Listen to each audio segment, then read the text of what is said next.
قد نحتاج في بعض الأحيان إلى إخفاء بعض المعادلات الهامة والتي تحتوي على معلومات شديدة الخصوصية عن المستخدمين. فبالضغط داخل هذه الخلية نلاحظ أن المعادلة الخاصة بحساب الأجر الإضافي تظهر داخل شريط المعادلات حتى لو كانت هذه الخلية مغلقة وتم عمل حماية لصفحة العمل، ولهذا فإن هذه المعادلة سوف تكون ظاهرة لجميع المستخدمين. فإذا أردنا على سبيل المثال إخفاء جميع المعادلات الخاصة بحساب الأجر الإضافي داخل صفحة العمل،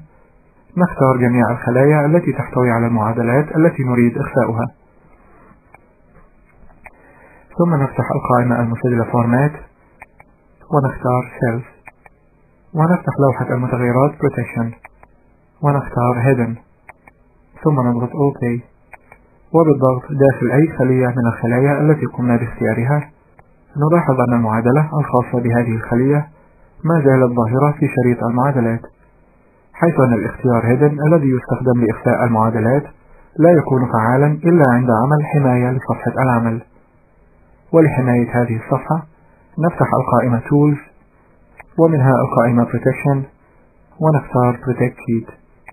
فيظهر المربع الحواري Protect Sheet الذي تعرفنا عليه في المثال السابق، ثم نقوم بإدخال كلمة السر في الخانة Password ونضغط المفتاح OK،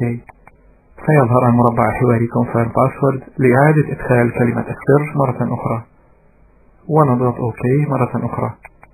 فيتم عمل حماية للملف وإخفاء المعادلات من الخلايا التي حددناها.